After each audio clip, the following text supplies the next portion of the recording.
Hello everyone, मैं चंदन sir आप लोगों के बीच फिर से 40 ऑब्जेक्टिव क्वेश्चन जो कि आपके साइंस के बुक से लिया गया है, जो कि मैंने अपने ऑफलाइन क्लास में लिया था, जो कि मेरा कोचिंग का नाम है mission the target coaching centre, जो शाहपुर में है।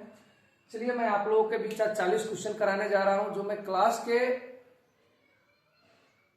ऑफलाइन में मैंने इस क्वेश्चन का एक ऑब्जेक्टिव टेस्ट लिया था, वही 40 क्वेश्चन है।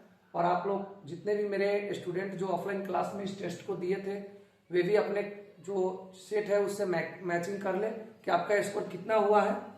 तो चलिए, पहला क्वेश्चन था आपका, निम्नांकित में किसका अपवर्तनांक अधिक होता है। निम्नांकित में किसका अपवर्तनांक अधिक होता है। तो चलिए, आपके पास जो क्वेश्चन था वो फर्स्ट क्वेश्चन यही था। ऑप्शन में था हीरा, दूसरा ऑप्शन में था आपके पास हवा, तीसरा ऑप्शन था निर्वात और चौथा ऑप्शन था कोई नहीं। तो चलिए जरा इन चीजों पर चर्चा करते हैं। हम सभी जानते हैं कि सबसे अधिक अपवर्तनांक जो होता है वो हीरा का होता है। हीरा का होता है, इसका अपवर्तनांक होता है 2.42, जो ये काफी आपके एग्जाम के दृष्टिकोण से इंपॉर्टेंट क्वेश्चन है। अब चलिए, आपके हवा है तो हवा में भी अपवर्तनांक होती है। उसके बाद आपका निर्वात है, निर्वात में तो किसी चीज का अपवर्तनांक माफ ही नहीं सकते। चलिए, दूसरा क्वेश्चन था अवतल दर्पण की फोकस दूरी होती है। देखिए, अवतल दर्पण की फोकस दूरी जो होती है वो ऋणात्मक होती है। अवतल दर्पण की फोकस दूरी, अवतल दर्पण की फोकस दूरी जो होती है, फोकस दूरी जो होती है वो ऋणात्मक होती है। और उत्तल दर्पण की जो फोकस दूरी होती है, दर्पण की फोकस दूरी जो होती है वो धनात्मक होती है। चलिए दोनों को देख लीजिए, अवतल दर्पण की फोकस दूरी ऋणात्मक होती है और अवतल दर्पण की फोकस दूरी धनात्मक होती है। अगला क्वेश्चन है आपका, किस लेंस में मुख्य फोकस की संख्या कितनी होती है। किसी लेंस में मुख्य फोकस की संख्या 2 होती है। कितनी होती है? किसी लेंस में मुख्य फोकस की संख्या कितनी होती है? 2 होती है। चलिए, चौथा क्वेश्चन है, दाढ़ी बनाने में कौन सा दर्पण उपयुक्त होता है। देखिए, दाढ़ी बनाने में पूछे या आपको डॉक्टरी जो उपयोग होता है उसमें पूछे, या आपको तो इसमें होता है आपको अवतल दर्पण का उपयोग होता है। किस दर्पण का? अवतल दर्पण का। अगर यहीं से क्वेश्चन पूछ दे साइड मिरर में, तो साइड मिरर में आपको उत्तल दर्पण का उपयोग होता है। साइड मिरर में उत्तल दर्पण का और हजामती दर्पण में अवतल दर्पण का, या डॉक्टरी उपयोग में पूछे तो अवतल दर्पण का। अगला क्वेश्चन है, अवतल दर्पण की फोकस दूरी f एवं वक्रता त्रिज्या r हो के बीच संबंध है। देखिए, फोकस दूरी f और वक्रता त्रिज्या r है, यानी f बराबर फोकस दूरी बराबर f, फोकस दूरी बराबर f दिया हुआ है और वक्रता त्रिज्या r है। क्या होता है? तो आपसे पूछा है इन दोनों के बीच संबंध क्या होता है, तो f बराबर r/2, f बराबर r/2। चलिए, अगला क्वेश्चन है, निम्नलिखित में किस लेंस को अभिसारी लेंस कहा जाता है। तो देखिए, उत्तल लेंस को अभिसारी लेंस कहा जाता है। उत्तल लेंस को अभिसारी लेंस कहा जाता है। उत्तल लेंस को अभिसारी तथा अवतल लेंस को अपसारी लेंस कहा जाता है।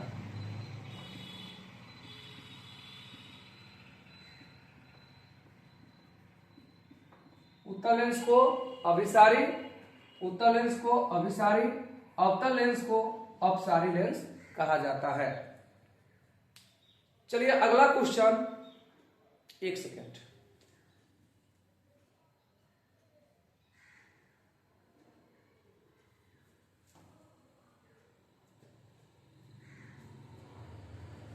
चलिए आप लोगों के बीच अगला क्वेश्चन है, दृश्य प्रकाश में किस वर्ण का तरंगदैर्घ्य न्यूनतम होता है। देखिए दृश्य प्रकाश की बात करें तो इसमें लाल रंग का तरंगदैर्घ्य का सबसे अधिक होता है, लाल रंग का तरंगदैर्घ्य सबसे अधिक होता है।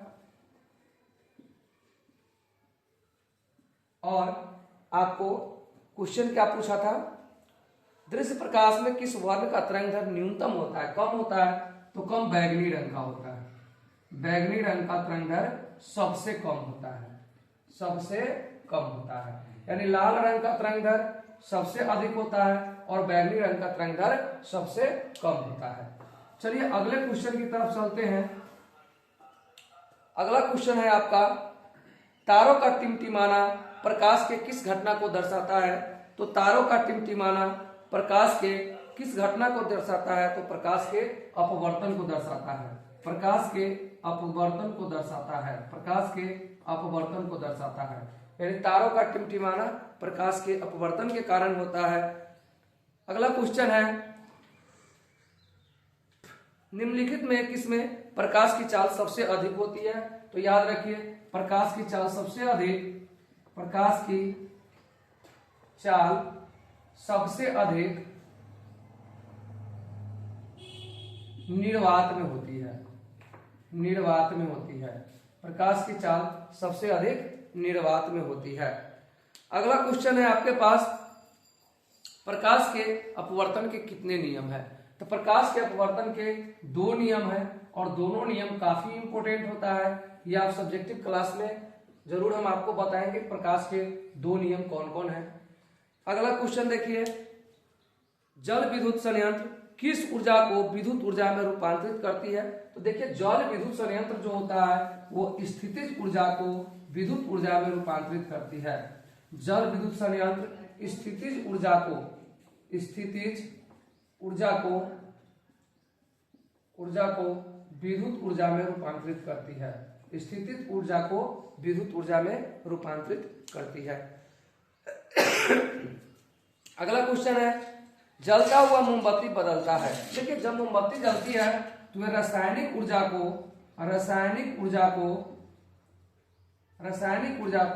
प्रकाशीय ऊर्जा में बदलती है, प्रकाशीय ऊर्जा में बदलती है, रासायनिक ऊर्जा को प्रकाशीय ऊर्जा में बदलती है।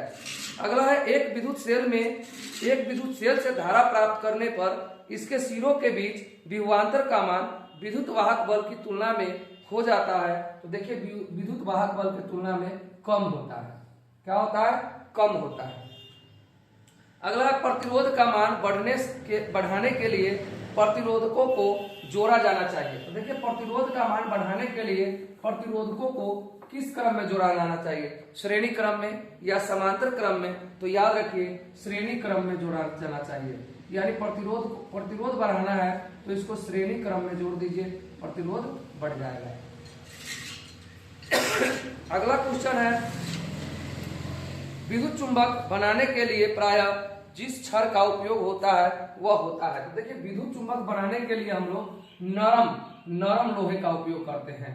विद्युत चुंबक बनाने के लिए नरम लोहा का उपयोग किया जाता है।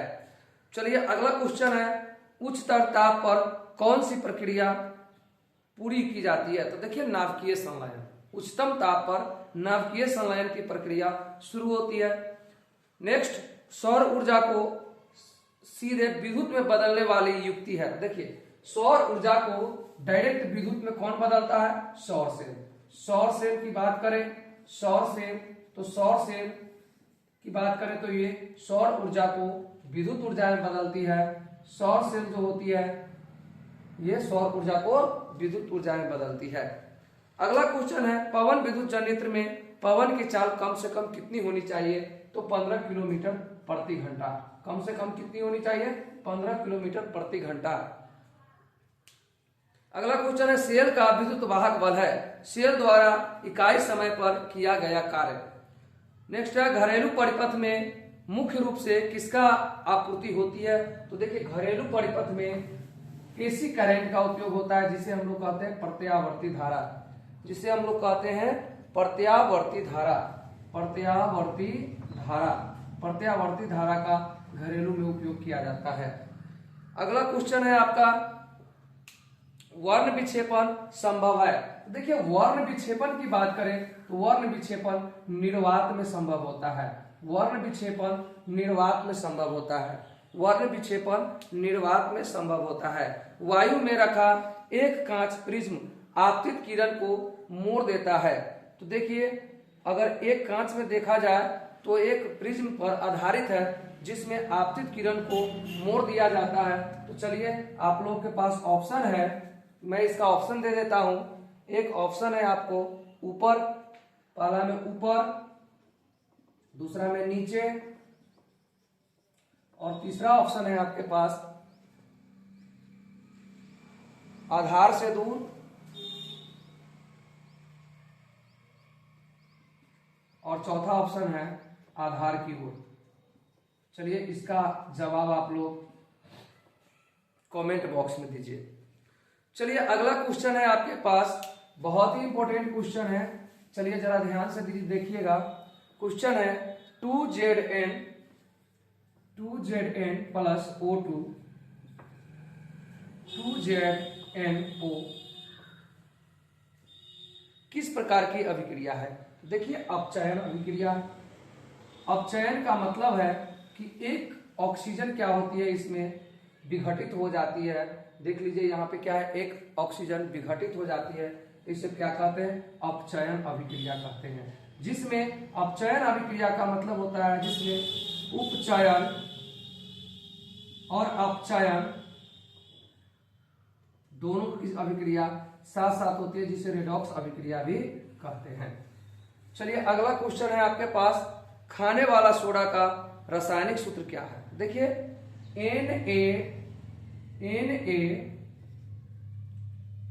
NaHCO3 ये खाने वाला सोडा है और इसकी रासायनिक नाम होती है सोडियम बाइकार्बोनेट। इसकी रासायनिक सूत्र क्या होती है खाने वाले सोडा का, NaHCO3 जिसको सोडियम बाइकार्बोनेट, जैसे ही बाई लग गया तो सोडियम बाइकार्बोनेट, तो ये खाने वाला सोडा हो गया। सीधा सोडियम कार्बोनेट रहता तो धवन सोडा हो गया, यानी धोने वाला सोडा हो गया। अगला क्वेश्चन है, कमरे के ताप पर द्रव अवस्था में रहने वाला धातु। तो देखिए सोडियम होगा। कमरे के ताप पर द्रव अवस्था में रहने वाला धातु सोडियम, जिसका रासायनिक सूत्र Na होता है। अगला क्वेश्चन है, आवर्त सारणी में के शून्य समूह का तत्व है। देखिए शून्य समूह का तत्व की अगर बात करें तो आपके ऑप्शन के अकॉर्डिंग डिपेंड करता है, लेकिन आपके इस ऑप्शन के अकॉर्डिंग हीलियम होगा। ऐसे जेनॉन, रेडॉन, ये सारे के सारे शून्य अभिक्रिया जिसको हम लोग वर्ग 18 में रखे गए हैं। आवर्त सारणी के वर्ग 18 में है। आवर्त सारणी के वर्ग 18 के तत्व जो भी है वे सारे के सारे शून्य वर्ग है। अगला क्वेश्चन है, ग्लोबल वार्मिंग के लिए उत्तरदायित्व गैस निम्नलिखित में से कौन है। तो देखिए ग्लोबल वार्मिंग के लिए CO2 गैस जो होती है यही उत्तरदायित्व होती है, कार्बन डाइऑक्साइड। ग्लोबल वार्मिंग के लिए कार्बन डाइऑक्साइड। अगला क्वेश्चन है, गंधक की परमाणु संख्या क्या है। देखिए गंधक को सल्फर कहते हैं। गंधक की परमाणु संख्या आपसे पूछा है तो गंधक को हम लोग सल्फर भी कहते हैं। तो गंधक की परमाणु संख्या कितनी हो जाएगी, तो जरा ध्यान दीजिए। गंधक की यानी सल्फर की जो परमाणु संख्या होगी वही गंधक की परमाणु संख्या होती है, यानी 16 होती है। यानी गंधक किसको कहा जाता है, सल्फर को कहा जाता है, जिसकी परमाणु क्रमांक कितनी होती है, 16 होती है। अगला क्वेश्चन है, अधिकतर धातुओं को ऑक्साइड होते हैं। तो अधिकतर धातुओं के ऑक्साइड होते हैं क्षारीय। अधिकतर धातुओं के ऑक्साइड क्षारीय होते हैं। अधिकतर धातुओं के ऑक्साइड क्षारीय होते हैं।